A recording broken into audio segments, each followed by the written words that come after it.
David, Callum Woods brought into the club yesterday. What's he going to bring to the squad? It gives us options. I think now we're looking to bring in players that can maybe fill in more than one position.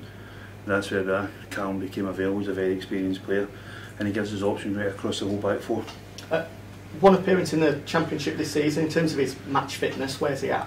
Yeah, he's been back playing. He's been playing 23s football. He's been on the bench for Preston. So yeah, he had an injury earlier on this season. He's been back since I think early October, November. So he's been playing games in the 23s, and I say we're looking forward to getting him into the squad. And I say he's looked good in training this morning. So if needs be, he is fit and available for Saturday. Yeah, of course he is. Yeah, I wouldn't have brought him in.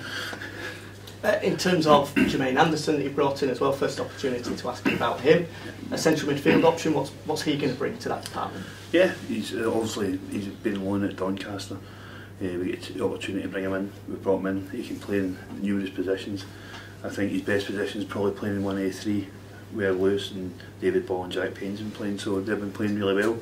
But also he can maybe fit in where Hope's been playing. So he gives us options again.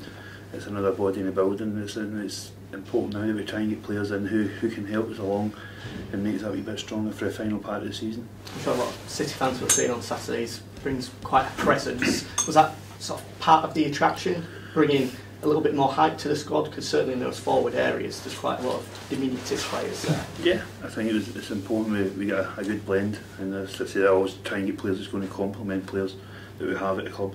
And then that's what we'll continue to do over the next week, and hopefully can maybe get another one or two players over the line in the next coming days, or else on Monday. And at this level, how important is having that sort of physicality to the side?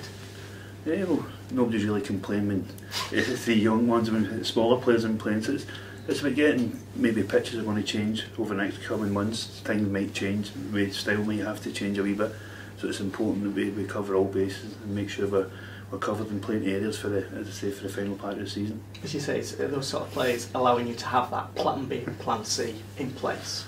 Yeah, I think it's important. As I said, we needed players in that can complement the players we have, and as I say, that's what we continue to do over the next week, and hopefully we can get one or two done. But as I say, that maybe bring a wee bit more physical presence to us. Looking at the game on Saturday, having gone behind early, what would you have expected to see more of from your side when you concede that start at the start of the game? Sorry. Yeah. It's difficult, but there's 89 minutes left and you concede. So I just thought we kept the tempo, we tried to play it high intensity. We could have cooled the game down a bit. And then, to be fair, it's two fantastic goals. It's fantastic finishes. First one's probably a finish that you'd probably never do again, but great vision from a great striker who's played at the top level. And then the second goal was another one. But we didn't play well, but you've got to give credit to Southend, they didn't let us play. So the longer the game went, then after half time we could see a mistake again with 3-0, and then it's another great strike to make it 4. So we put it behind us now, we move on, and it's a massive game on Saturday against Burton away. It's going to be another tough game, and we've got to make sure we're ready for that one. When they score 2 or 3 goals of that quality, do you just have to put it down as one of those days? I think any manager doesn't like getting beat 4-0, especially at home. Bad enough getting beat 1-0. So no, as I said, it was 3 quality finishes and a mistake, but we need to move on, put it behind us quickly. And as I said, the players have been good this week. We've got 3 massive games coming up in a week, and we need to make sure the players stay focused and we keep the place happy. And you've seen a reaction from the squad coming in training this week? Yeah, of course. It says that my job is to make sure that win, lose or draw, we come on Monday, we have to start again, because it's another week, it's another game coming up, and every game we're playing now is massive, and we need to make sure we take something from each game we're playing now. Having had such the great run through December, the past couple of results, does it feel like it's possibly drained some of the momentum that you'd created away? It's always when you lose games it's not nice, but it's the same thing. We have to make sure everybody needs to stay in the same belief that it's only December, that's all we had. So we've built up to December.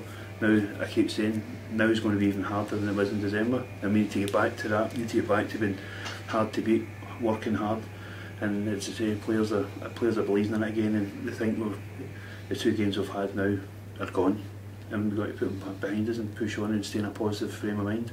Looking at the Burton game on Saturday, obviously having played Manchester City last night, did you watch it? No, I didn't watch it. No, I watch all the games on Y Scout and different times. They're a good team. I think anybody going to Man City in the first game was going to be a tough one. But as you said, they played really well last night.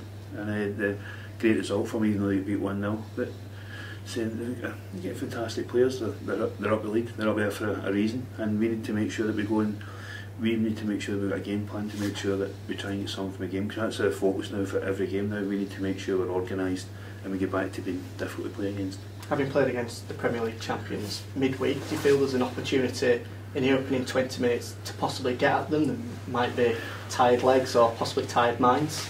I think the rest of the few players from the starting 11 that usually play, so they'll be fresh, they'll be up for it, they'll know they've played in a game against a fantastic side, and they'll know that it's back to league business, back to points, and I'm sure that they'll go up for the game. And we need to make sure we match that. In the first 20 minutes of games now, we need to focus and make sure we don't concede any goals. So if anything, I think it may have just sharpened them up.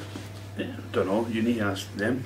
Don't know what I can say about them, so I'm just concentrating on Bradford and make sure we're up for the game and make sure that we're organised and we're ready to go and fight for 3 points. In terms of the team news going into it, any additions back into the squad?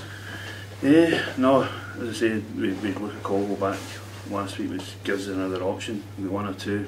Richard Don's got a knock, he's got a niggle, so he didn't train today, so we need to wait and see how Richard is tomorrow, and hopefully he'll be fine. But we just need to go with a positive mindset now, and that's what the players and the staff will be going with on Saturday. Where else has Richard got the knock? Just on his shoulder, so we need to make sure he's okay, and as I say, we'll see how he is tomorrow. What are his chances, would you rate them at the moment? 90%. Okay. Yeah.